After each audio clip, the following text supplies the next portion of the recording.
अच्छी कहानियाँ मैं आपको आगे भी सुनाती रहूँ। Thank you. मेरे पापा पता नहीं मम्मी के साथ ऐसा क्या करते कि जब भी वो उनके कमरे में सोने जाती तो अगली सुबह वो रोते रोते ही बाहर आती और उनकी हालत भी इतनी ख़राब होती कि उनसे ठीक से चला भी नहीं जाता।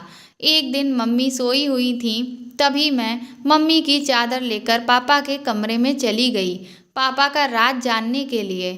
फिर पापा ने मुझे मम्मी समझकर जो किया, मेरे होश उड़ गए। जब भी मैं सुबह उठती तो मैं मम्मी को सिसकते हुए देखती। वह मेरे बिस्तर के पास बैठी बुरी तरह रो रही होती। अपनी माँ को ऐसे देखकर मेरा हमेशा दिल तड़प जाया करता था, लेकिन मैं चाहकर भी कभी उनसे कुछ नहीं पूछ सकती थी। अक्सर ही सुबह मम्मी का ऐसा हाल होता था। कुछ समय पहले मैंने एक बार मम्मी से पूछा था कि आखिर वह पापा के कमरे से सुबह सुबह बाहर आकर इतना रोती क्यों हैं, तो मम्मी ने कोई जवाब नहीं दिया और मुझे डांट दिया। मम्मी जब भी उनके कमरे से निकलती तो मम्मी का हुलिया बहुत ही अजीब सा होता। उनके बिखरे हुए बाल और अस्त व्यस्त कपड़े एक अजीब सी कहानी बयान कर रहे होते। ये सिलसिला कुछ साल पहले से ही शुरू हुआ था और जैसे जैसे मैं बड़ी हो रही थी, मेरे लिए ये सब कुछ अचंभित सा होता जा रहा था। मेरे अंदर एक जुनून सा पैदा हो गया था कि मेरा बाप आखिर मेरी माँ के साथ रात भर क्या करता है। इस सवाल ने मुझे बेचैन सा कर दिया था। मैं 16 साल की हो चुकी थी और अब बहुत सी बातें अच्छी तरह समझने लगी थी। मम्मी का रोता हुआ चेहरा देखकर मुझे कोई मजबूरी सी लगती थी, लेकिन हैरत की बात यह थी कि जब मम्मी कमरे से निकलती तो वह रो रही होती और जब पापा कमरे से निकलते तो उनके चेहरे पर एक दिलकश मुस्कुराहट होती थी। उन्हें देखकर ऐसा लगता था जैसे वह अभी भी बिल्कुल जवान हों। वह हमेशा कुछ ना कुछ गुनगुनाते रहते, जैसे बहुत खुश हों। और इधर मम्मी का हाल ऐसा होता था कि मम्मी पापा के कमरे से निकलने के बाद दोबारा उनके सामने जाने से भी डरती थीं। वह उनका नाश्ता या खाना भी मेरे हाथ से ही उनके कमरे में भिजवाती। खुद वो सारा वक्त किचन में खड़ी रहती और आंसू बहाती रहती या तो बाथरूम में बंद हो जाती। मम्मी की हालत देख देख कर मुझे बहुत तकलीफ़ होती थी। मैं 11वीं क्लास में पढ़ती थी और पापा को नाश्ता देने के बाद मैं अपने स्कूल के लिए घर से निकल जाया करती थी। लेकिन सारा वक्त मेरे दिमाग में मम्मी का ख्याल घूमता रहता। मैंने कभी किसी सुबह पापा को परेशान या बेचैन नहीं देखा था। वह हमेशा ही बहुत खुशी से नाश्ता करने बैठते और उनका चेहरा बहुत खुश दिखता था, जबकि मम्मी को देखकर ऐसा लगता कि किसी भी पल मम्मी को कुछ भी हो जाएगा। अक्सर मैंने नाश्ता बनाते हुए मम्मी के शरीर को कपकपाते हुए भी देखा था। मेरा दिल चाहता था कि मैं मम्मी से पूछूं कि पापा रात को उनके साथ ऐसा क्या करते हैं जो उनका इतना बुरा हाल हो जाता है। मगर पापा के नाम पर मम्मी के चेहरे पर खौफ नजर आने लगता था। मम्मी हर रात पापा के कमरे में सोने के लिए जाना नहीं चाहती थीं, बल्कि वह मेरे साथ ही सोना चाहती थीं। लेकिन जब पापा बुलाते तो उन्हें जाना पड़ता। इस सब के कारण मैं स्कूल में अपनी पढ़ाई पर ध्यान नहीं दे पा रही थी और ना ही घर पर मेरा दिल लगता था। मेरा दिल चाहता है कि मैं किसी भी तरह अपनी माँ को पापा के कमरे में न जाने दूँ, लेकिन मैं पापा को मना नहीं कर सकती थी। पापा तो मेरे सामने मम्मी के साथ बहुत ही प्यार से पेश आते थे। घर के माहौल ने मुझे इस कदर परेशान किया हुआ था कि मैं यूनिट टेस्ट में फ़ेल हो गई। मैंने मम्मी पापा को रिज़ल्ट नहीं बताया, लेकिन मेरी सहेलियां मेरे रिज़ल्ट से बहुत हैरान थीं, क्योंकि मैं पढ़ाई में बहुत अच्छी थी। मेरी बेस्ट फ्रेंड रिया बार बार मुझसे पूछने लगी कि मेरा ध्यान कहाँ रहता है, तो मैंने उसे मम्मी और पापा के बारे में बता दिया। वो मुझसे बोली, तुम्हारे पापा अंग्रेजी फिल्में तो नहीं देखते हैं माला? रिया ने अचानक से सवाल किया। मैं उसकी बात सुन हक्का बक्का सी रह गई। फिल्म का इस सब से क्या कनेक्शन? वह मुझे सवालिया निगाहों से देख रही थी। मैंने कहा, मैं समझी नहीं, तो उसने बात बदल दी। लेकिन मेरी सोच उसकी बात पर अटक गई। आखिर रिया ने ऐसा क्यों कहा? मैं घर वापस आई तो मम्मी के बचपन के दोस्त अमित अंकल बैठे हुए थे।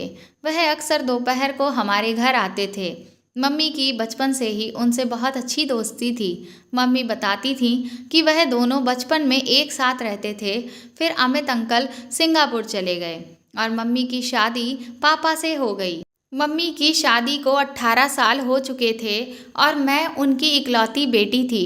कुछ साल पहले शायद सब कुछ ठीक था या फिर मैं ही छोटी और नासमझ थी, लेकिन कुछ सालों से मुझे मम्मी की हालत समझ आने लगी थी। मैं जान गई थी कि मेरा बाप अच्छा आदमी नहीं है और इसी बात ने मेरे दिल में अपने बाप के लिए नफरत पैदा कर दी थी।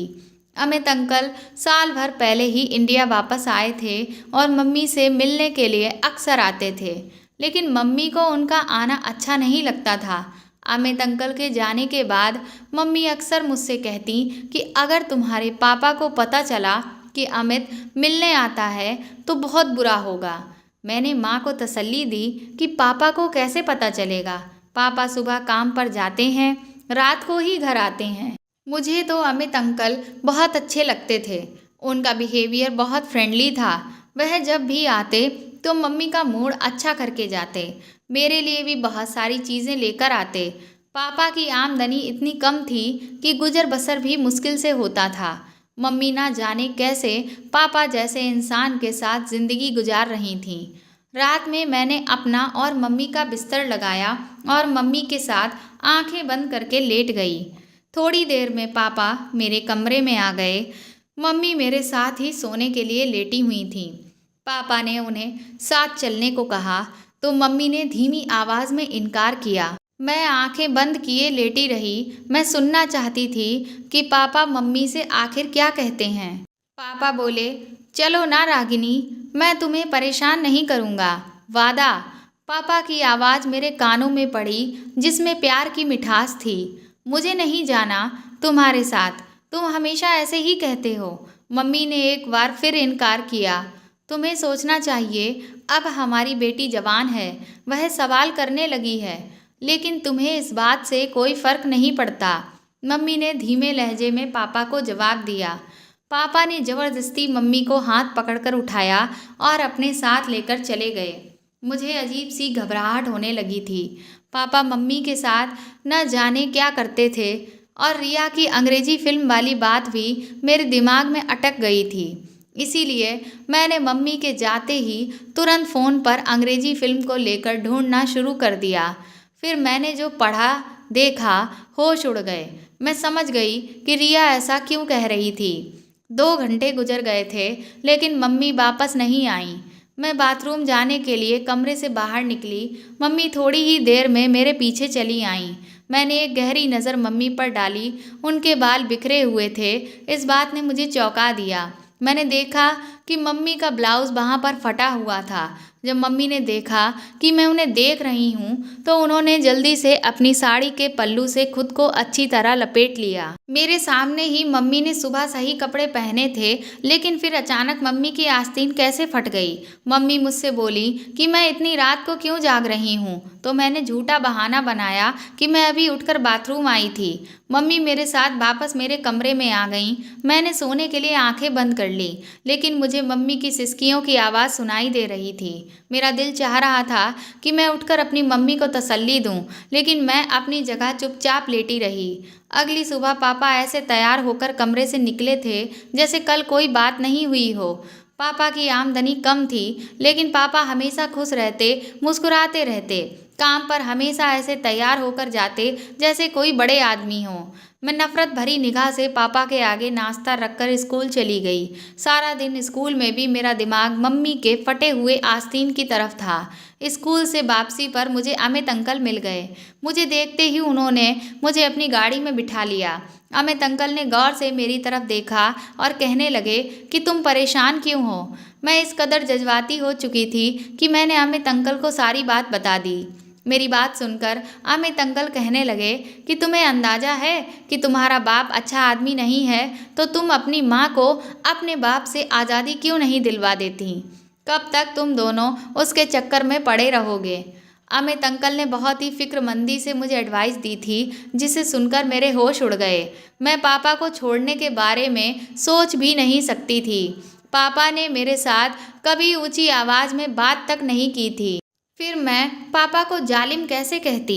मैं तो यह भी नहीं जानती थी कि बंद दरवाजे के पीछे मम्मी और पापा के दरमियान क्या वही होता है जो मैं सोच रही थी। अमित अंकल की बात सुनकर मैं सोच में डूब गई। बहुत सोचने के बावजूद भी मुझे पापा की कोई ऐसी बात याद नहीं आई थी जिससे उन्हें मैं जालिम करार देती। लेकिन मम्मी के आंसू पापा को जालिम साबित करते थे। अमित अंकल मुझे स्कूल से लेकर घर चले आए। मम्मी हम दोनों को देखकर खुश हो गई थीं। मैं बहुत ज़्यादा थक गई थी, इसलिए सोने के लिए चली गई। अमित अंकल मम्मी से बातें करने लगे। मम्मी को पापा के कमरे में गए 4 दिन गुजर चुके थे और पिछले 4 दिन से मम्मी मेरे साथ मेरे कमरे में सो रही थीं। मम्मी जब मेरे पास रहती तो बिल्कुल अच्छी और बेफिक्र रहती थीं। पापा का रवैया तो हमेशा एक जैसा ही रहता था। जिस दिन वह मम्मी को अपने कमरे में ले जाते उस दिन वह रोज़ाना से ज़्यादा खुश होते थे। 5वें दिन पापा मम्मी को फिर अपने कमरे में ले गए। मम्मी जब सुबह पापा के कमरे से निकली तो वो ठीक से चल भी नहीं पा रही थीं। मैंने मम्मी से पूछा कि आपके पाँव में क्या हुआ है, तो कहने लगी छोटी छोटी बातों पर ध्यान न दिया करो और दिल लगाकर पढ़ाई करो। अगर तुम्हारा 11वीं का रिजल्ट अच्छा नहीं आया तो तुम्हारे पापा मुझे ही जिम्मेदार समझेंगे। मम्मी की आंखों में आंसू थे। मैं जब पापा को नाश्ता देने गई तो पापा मुझे मेरी पढ़ाई के बारे में पूछने लगे। पापा के लहजे में इतना शहद था कि मैं पापा का दोगलापन हैरान थी देखकर। पापा किसी तरह भी जालिम नज़र नहीं आते थे, जबकि मम्मी की हालत पापा के जुल्म की दास्तान सुनाती थी। मैंने पापा से कहा कि मुझे मम्मी के बगैर नींद नहीं आती, आप मम्मी को रात को अपने पास न बुलाया करें। मेरी बात सुनकर पापा मुस्कुराने लगे। कहने लगे मैं तो कभी कभी तुम्हारी माँ को अपने पास बुलाता हूँ। मेरा भी तुम्हारी माँ पर हक है और तुम्हारी तरह मैं भी तुम्हारी मम्मी को प्यार करता हूँ। पापा की बात सुनकर मेरा खून खौल उठा था, क्योंकि उनकी मोहब्बत के नज़ारे मैं आए दिन देखा करती थी। लेकिन पापा से कुछ बोलने के बारे में मैं सोच भी नहीं सकती थी, इसलिए खामोशी से स्कूल के लिए चली गई। स्कूल में टीचर पढ़ाते हुए हमें समझा रही थी कि कभी भी पूरा सच जाने बगैर कोई फैसला नहीं करना चाहिए। आधा सच हमेशा बहुत खतरनाक होता है, जो इंसान को बर्बाद करके रख देता है। टीचर की बात ने मेरे दिमाग में जगह बना ली। मैंने सोच लिया कि पापा का पूरा सच मैं जान कर रहूँगी और फिर अपनी माँ को पापा से आज़ादी दिलवा दूँगी। अमित अंकल ने मुझसे वादा किया था कि वह हर वक्त मेरी मदद करने को तैयार रहेंगे। छुट्टी के बाद रिया ने कहा चल आज गोलगप्पे खाते हैं। जब मैं गोलगप्पे खा रही थी तभी मैंने सामने की कॉलोनी में अमित अंकल की गाड़ी को जाते देखा। उनकी गाड़ी वहां देख मुझे अचंभा हुआ, क्योंकि कल मम्मी ने मुझे बताया था कि अमित अंकल 2 हफ्ते के लिए सिंगापुर गए हुए हैं। उनकी गाड़ी कुछ दूर जाकर ही रुक गई और वह उतरकर एक घर में चले गए। मैंने सोचा मैं जरा जाकर देखती हूँ। मैं रिया से वहीं रुकने को कहकर तुरंत दौड़कर उस घर के पास गई तो उसकी खिड़की खुली हुई थी, जहां से मैंने देखा कि अमित अंकल अंदर सोफे पर एक औरत के गले में हाथ डाले हुए बैठे थे और दूसरे हाथ से उसका हाथ सहला रहे थे। फिर मैं वहां से चली आई। मुझे लगा कि यह उनका निजी मामला है, मुझे इससे क्या। घर आकर मैंने सोचा कि आज मैं पापा की असलियत जानकर रहूँगी। मैं बिल्कुल अपनी माँ की जैसे दिखती थी। मैं उम्र में 16 साल की थी, लेकिन शरीर और लंबाई से मैं बिल्कुल अपनी माँ की तरह थी। रात मैंने खुद ही अपनी माँ को नींद की दवा देकर सुला दिया और खुद अपनी माँ के कपड़े पहन ऊपर से शॉल ओढ़कर पापा के कमरे में चली गई। पापा के कमरे में बहुत हल्की रोशनी थी। पापा अंधेरे की वजह से मुझे मम्मी समझ बैठे थे। वो बोले मेरी खुशनसीबी है रागिनी कि आज तुम खुद चलकर मेरे कमरे में आई हो।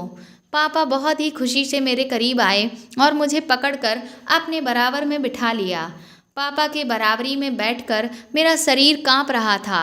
मैं नहीं जानती थी कि आगे मेरे साथ क्या होने वाला है, लेकिन आज मैं पूरा सच जानना चाहती थी। पापा बहुत प्यार से कहने लगे रागिनी बेटी जवान हो रही है। यह कहकर तुम मुझसे इस कदर दूर हो गई हो कि मुझे ज़बरदस्ती तुम्हें अपने कमरे में बुलाना पड़ता है। मेरा भी तो तुम पर कुछ हक है। मैं मानता हूँ कि हमारी बेटी जवान हो रही है, लेकिन वह इतनी छोटी भी नहीं है कि उसे यह समझ ना हो कि माँ बाप एक कमरे में एक साथ रहते हैं और उसे भी तो थोड़ी प्राइवेसी की ज़रूरत होती होगी। तुम थक गई होगी, चलो सो जाओ। मैं तो तुम्हें अपने करीब देखकर ही खुश हो जाता हूँ। पापा को अंधेरे की वजह से मेरा चेहरा नज़र नहीं आ रहा था और पापा ने खुद ही अपने तकिए पर मुझे लिटा दिया। वह बहुत आहिस्ता आहिस्ता मेरे कान के करीब होकर बातें करने लगे। वो बोले, मैंने अपनी आमदनी का कुछ हिस्सा जमा कर लिया है जिससे माला की शादी धूमधाम से करेंगे। उसके बाद जो कुछ पापा ने कहा वह सुनकर मेरे होश उड़ गए। वह कह रहे थे, मैं जानता हूँ कि अमित इंडिया वापस आ गया है, लेकिन रागिनी, मैं तुम्हें बता दूँ कि वह इंसान ठीक नहीं है और ना ही उसकी नीयत अच्छी है। पहले भी एक बार वह तुम्हें बर्बाद करने की कोशिश कर चुका है और अब तो हमारे घर जवान बेटी भी है, इसलिए तुम सावधान रहना। पापा को अभी तक मालूम नहीं था कि मैं मम्मी नहीं बल्कि उनकी बेटी हूँ। कुछ ही देर बाद पापा को नींद लग गई।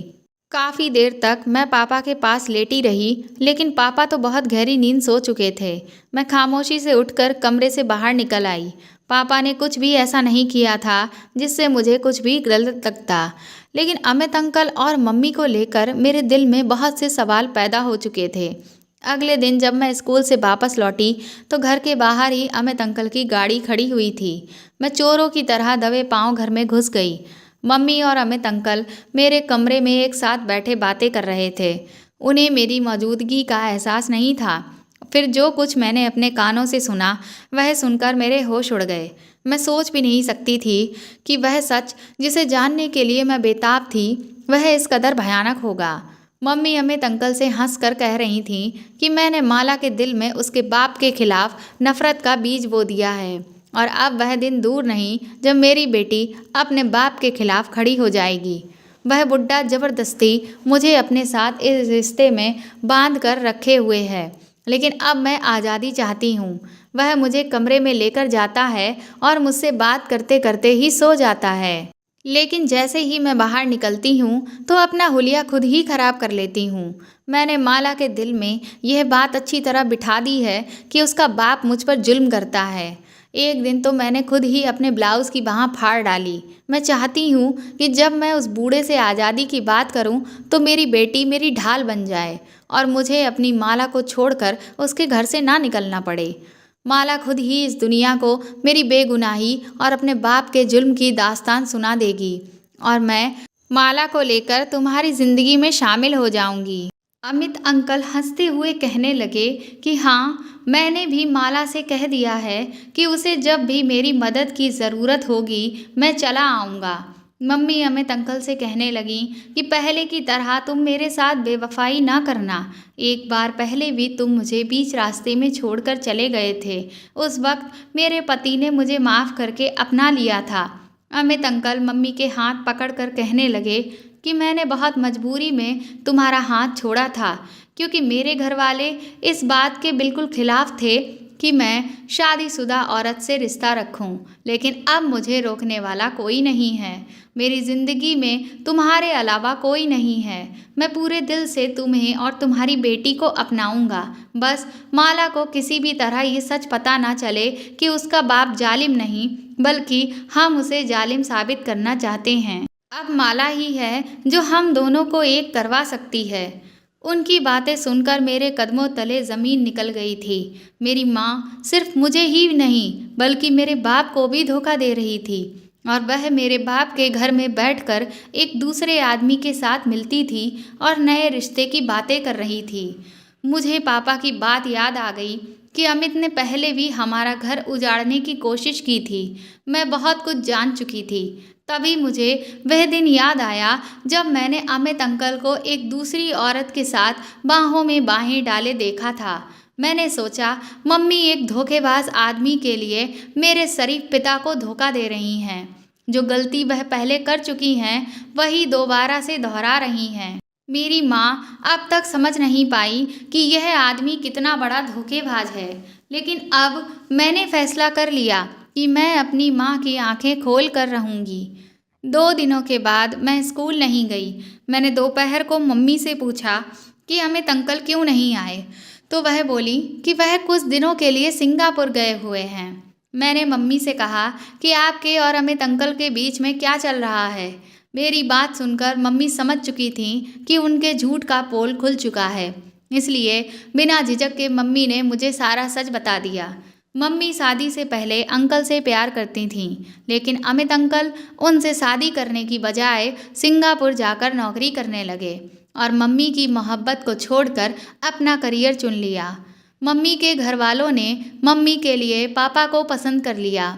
मम्मी जवान और खूबसूरत थीं, जबकि पापा उम्र में 11 साल बड़े थे और पापा सांवली शकल सूरत के थे, जबकि अमित अंकल बहुत हैंडसम थे।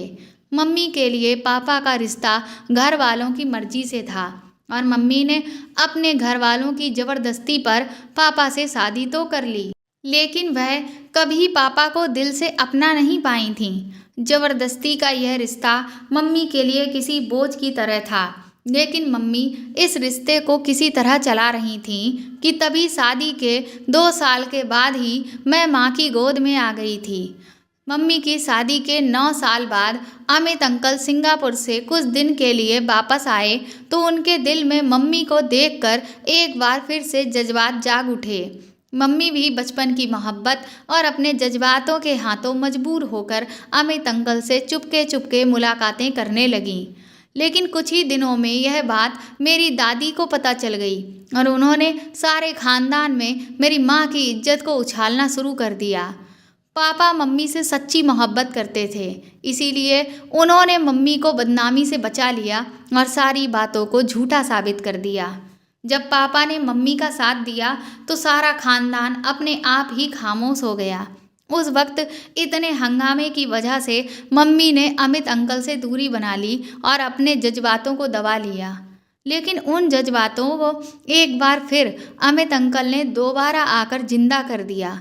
अंकल हमेशा के लिए इंडिया आ गए थे, बस काम पड़ने पर सिंगापुर जाते थे, ऐसा उन्होंने मम्मी को बताया।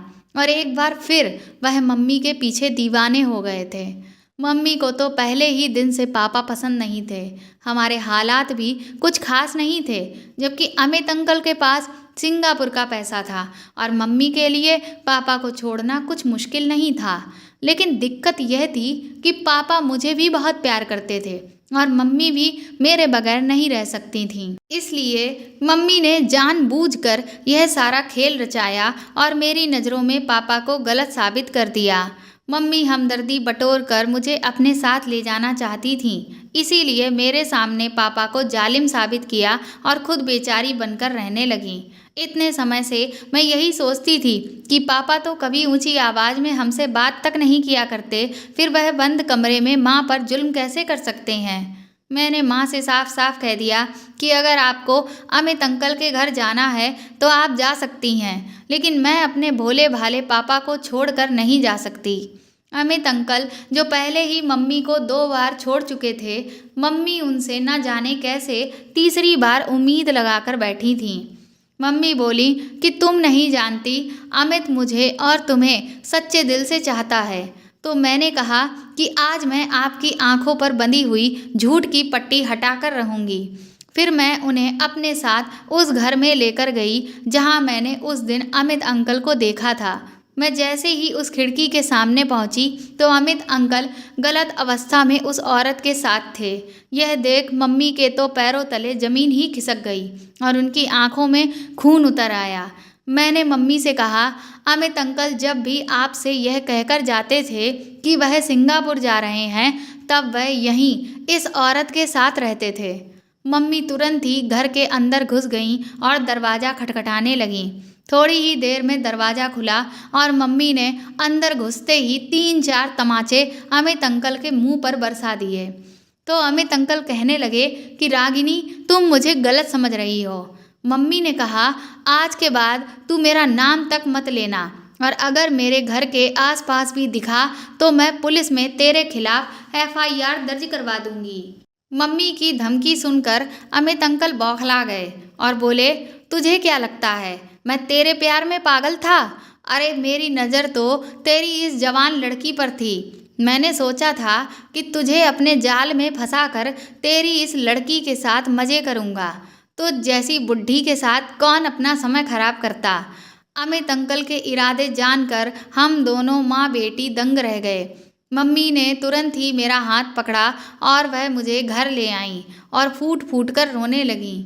मैंने मम्मी से कहा कि अगर मेरे सामने सच ना आता तो शायद मैं कुछ गलत फैसला कर बैठती, लेकिन भगवान का शुक्र है कि मैंने अपनी आंखों से सब कुछ देख लिया था और आपकी भी बातें अपने कानों से सुन ली थीं। आज मम्मी को पता चला था कि अमित अंकल मम्मी के लिए नहीं बल्कि मेरे लिए हमारे घर के चक्कर काट रहे थे।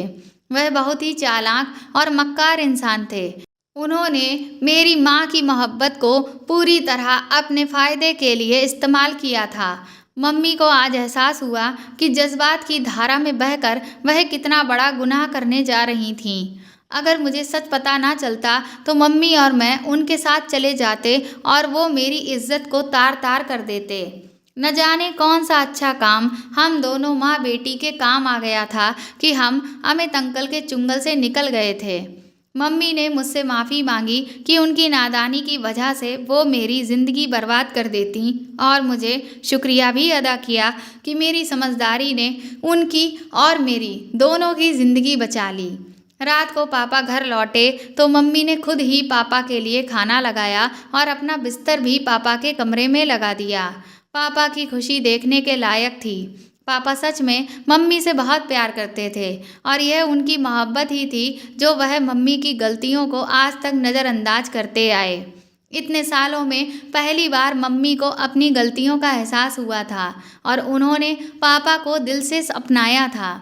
अगली सुबह पापा और मम्मी हंसते मुस्कुराते कमरे से बाहर निकले थे और मेरे दिल को एक सुकून मिला। कभी कभी हम प्यार के नाम पर ऐसा धोखा खाते हैं कि किसी को मुंह दिखाने के लायक नहीं रहते। इसीलिए हमें हर कदम सोच समझ कर ही उठाना चाहिए।